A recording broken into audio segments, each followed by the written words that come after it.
तो प्रश्न चल रहा है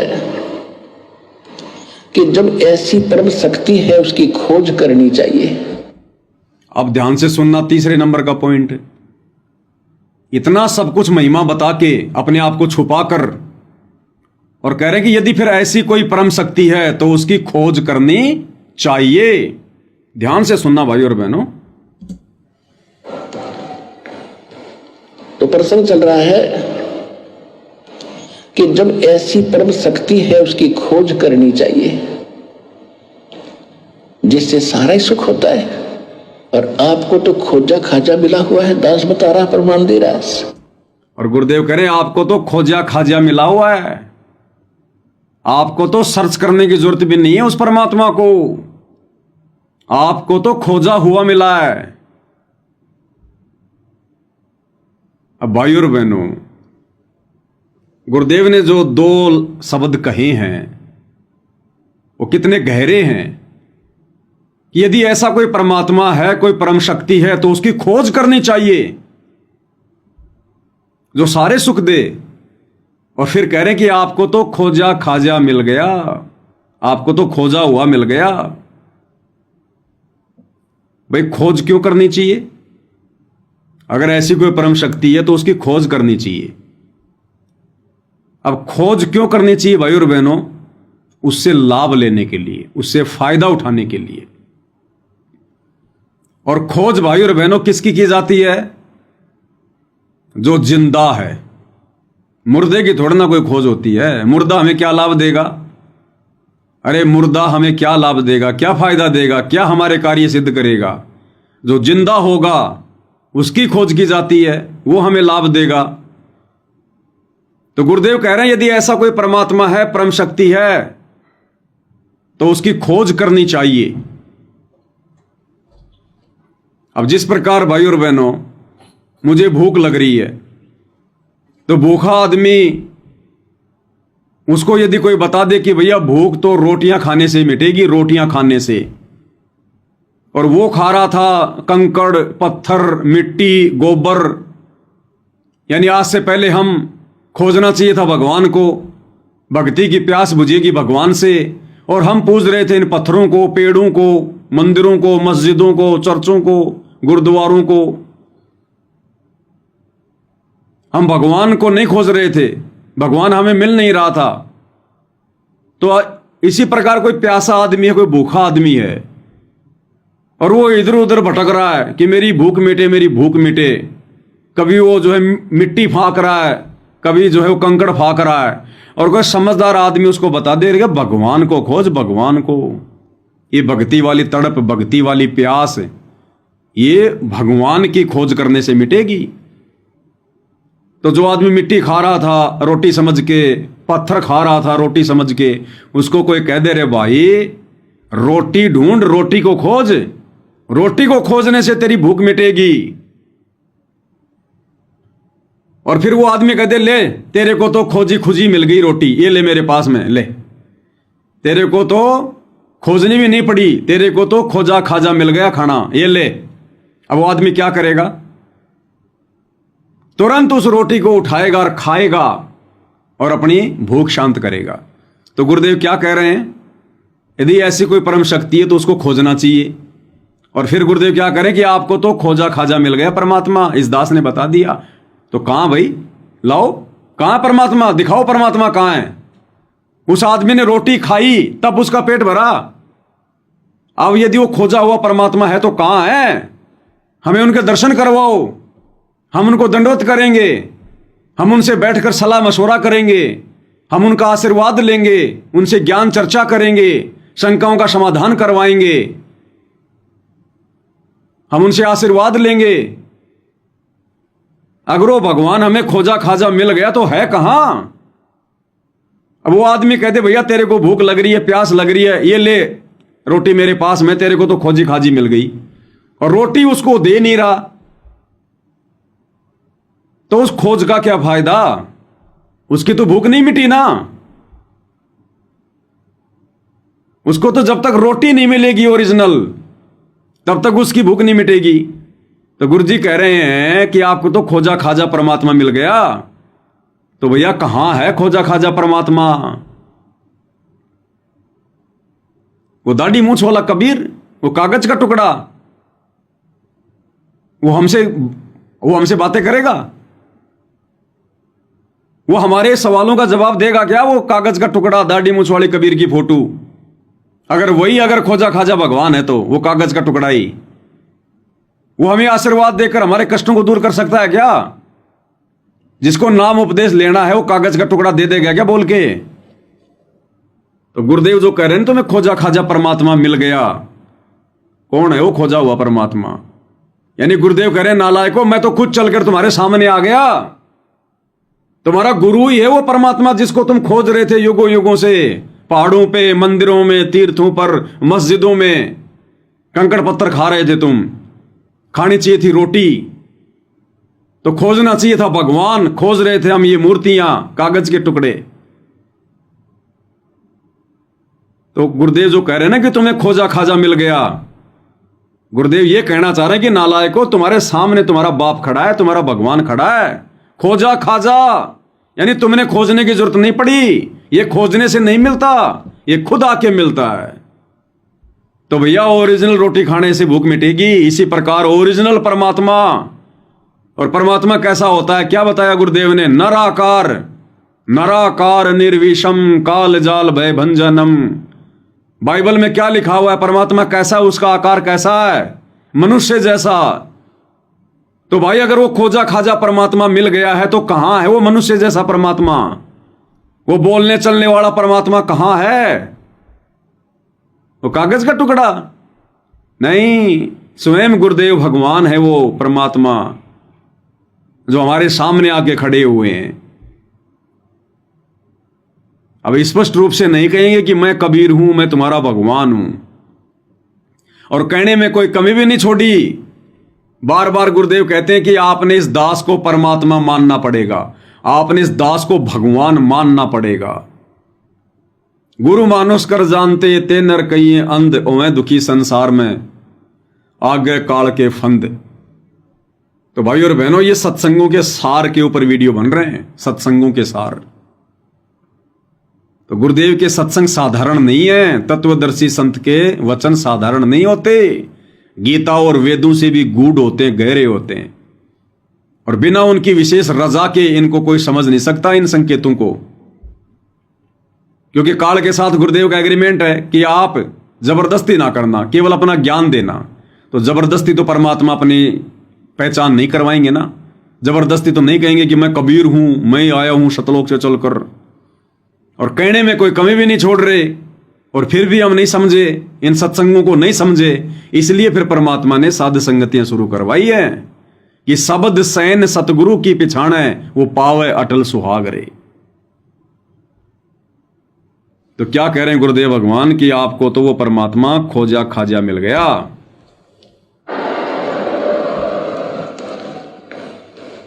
तो प्रसंग चल रहा है कि जब ऐसी परम शक्ति है उसकी खोज करनी चाहिए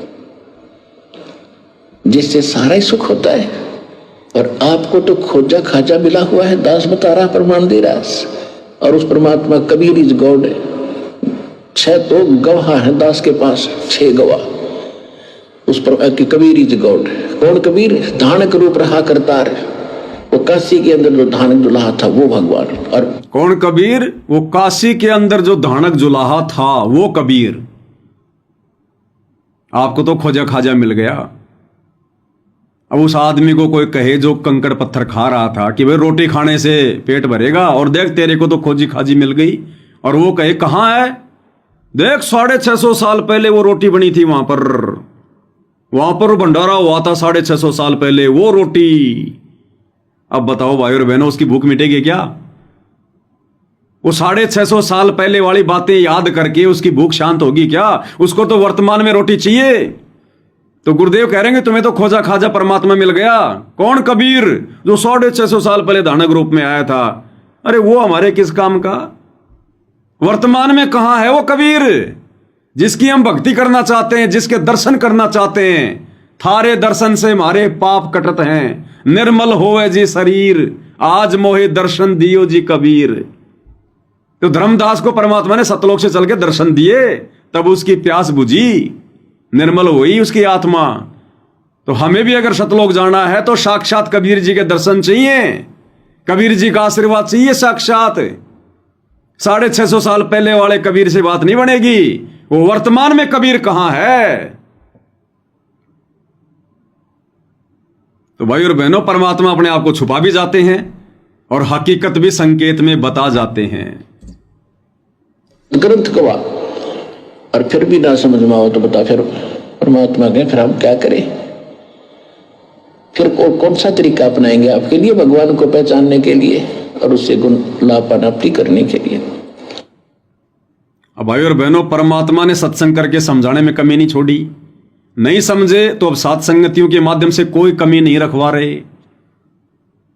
अब भी अगर हम नहीं समझेंगे अपने भगवान को, अपने गुरुदेव को, अपने परमात्मा को, बताओ फिर कौन सा तरीका अपनाना पड़ेगा? इसलिए भाई और बहनों, परमात्मा अपने सत्संग में कहते हैं कि इस दास के जाने के बाद तो मेले भरेंगे, मेरी मंडी पूजेंगे। या मंडी यानी मरने के बाद में जो समाधि बना दी जाती है,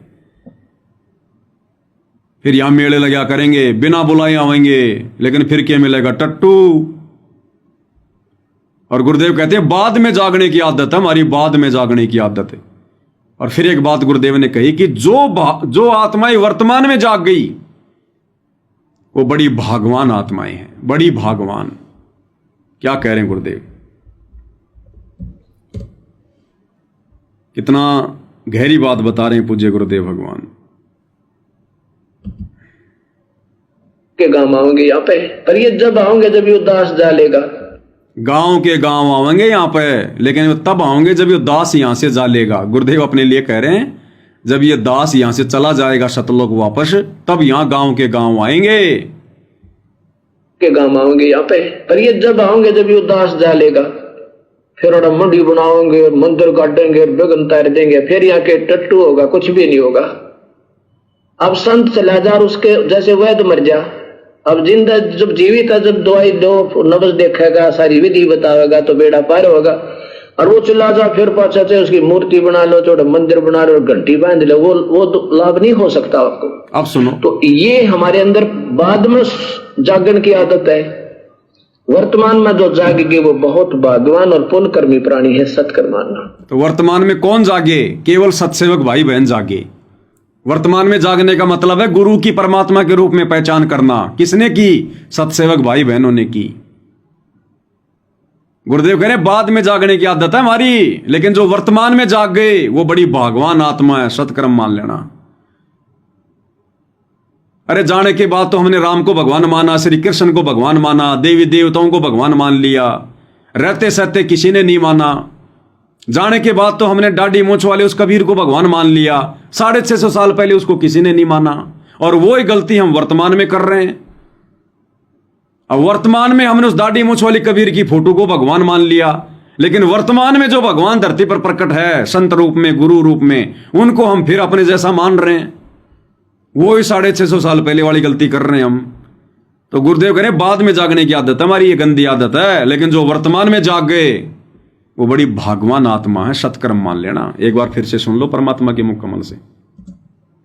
के गांव आओगे यहाँ पे, पर ये जब आओगे जब ये उदास जालेगा।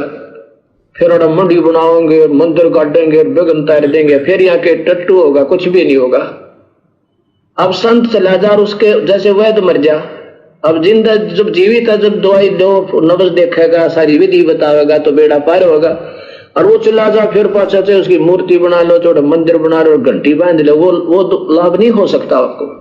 तो ये हमारे अंदर बाद में जागरण की आदत है।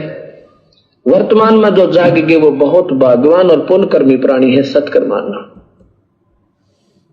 तो वर्तमान में तो भाई और बहनों भागवान आत्माएं धरती पर केवल सात संगति से जुड़े हुए सत्सेवक भाई बहन है, और वो आत्माएं भी भागवान आत्माओं की श्रेणी में होंगी जो सात संगति से समय रहते जुड़ जाएंगी। और एक कंसेप्ट गुरुदेव ने और क्लियर कर दिया कि मेरे जाने के बाद में मंडी बनेगी, गांव के गांव आएंगे, बिना बुलाए आएंगे यहाँ पर, फिर क्या मिलेगा? टट्टू मिलेगा यहाँ मेरे जाने के बाद। यानी मोक्ष केवल गुरुदेव के रहते सहते ही है। गुरुदेव के सतलोक जाने के बाद फिर मोक्ष के नाम पे टट्टू मिलेगा, टट्टू। सतलोक नहीं जा पाएंगे फिर हम। गुरुदेव के सतलोक जाने के बाद क्लियर कर रहे हैं कि डॉक्टर के मरने के बाद फिर क्या होगा, वो लाभ तो नहीं मिल सकता ना जो डॉक्टर जिंदे जी देगा। तो गुरुदेव कह रहे मेरे जाने के बाद फिर क्या मिलेगा, यहाँ पर टट्टू मिलेगा, फिर मेले भरेंगे, यादगारें रह जाएंगी, कोई आत्मा सतलोक नहीं जा पाएगी, मोक्ष प्राप्त नहीं हो पाएगा फिर। इसलिए भाई और बहनों, इस वीडियो की शुरुआत में परमात्मा ने बुलवाया था कि अब हमने परमेश्वर के द्वारा जो मंत्र हमें दे दिए गए हैं, हमने उस विधि अनुसार सुरति नृति मन और पवन संसार से उल्टे हटकर कार्यों को सीमित करके अब हमने ज्यादा से ज्यादा भक्ति धन जमा करना है। क्योंकि हमने इस भक्ति के प्रोसेस, इस भक्ति के प्रेशर से ही हमने सतलोक जाना है।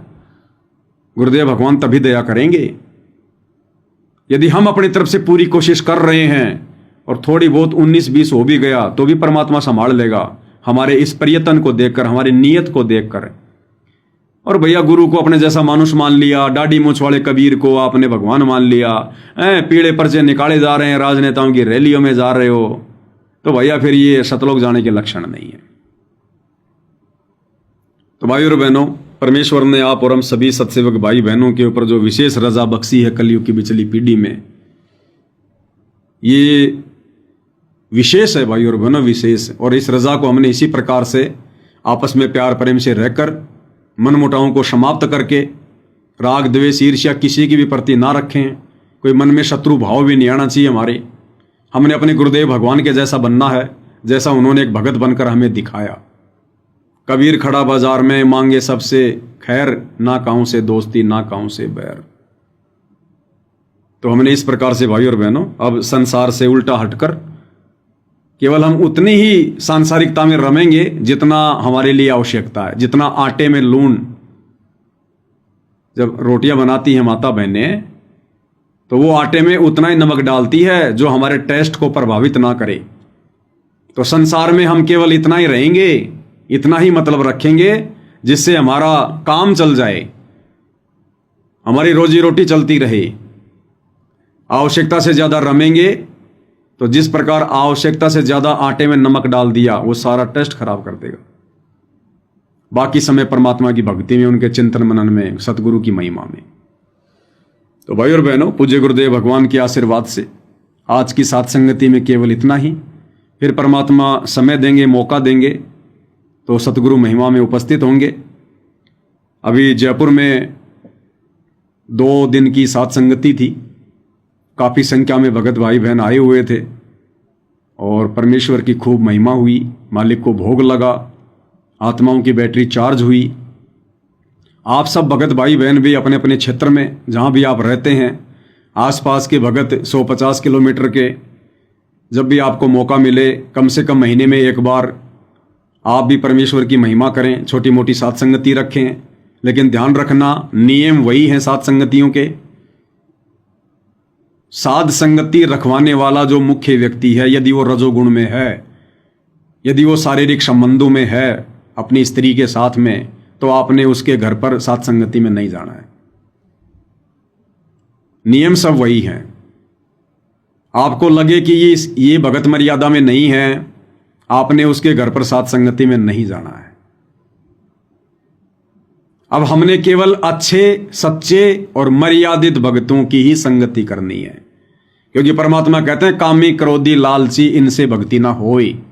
तो जो भगत अभी काम वासना में है, जो भगत अभी वो क्रोधी है, जो लालची है, माया माया माया माया, तो परमात्मा कहते हैं उससे तो भक्ति भी अच्छे से नहीं बनेगी। तो ऐसे के घर जाकर ऐसा व्यक्ति यदि अपने घर पर साथ संगति रखवाता है, कामी क्रोधी लालची, तो ऐसे व्यक्ति के घर पर जाकर साथ संगति करके फिर हमें क्या मिलेगा?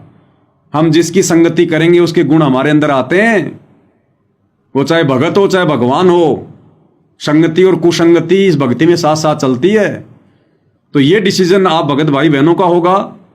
अब साथ संगति तो हर कोई रखवाएगा, लेकिन आपने कहाँ जाना है, किसके यहाँ जाना है, पहले बात कर लेना कि भगत जी साथ संगति की जो मर्यादा है रखवाने की, वो ये मर्यादा है कामी क्रोधी लालची वाली। अब आप बताओ भगत जी आप इन मर्यादाओं में हो कि नहीं हो? वो कहे नहीं भगत जी अभी तो मैं नहीं हूं, तो भाई हम तो आएंगे नहीं। हाँ, यदि कोई कामी क्रोधी भगत है वो साथ संगति में जा सकता है, क्योंकि वो जाएगा तभी तो ज्ञान होगा।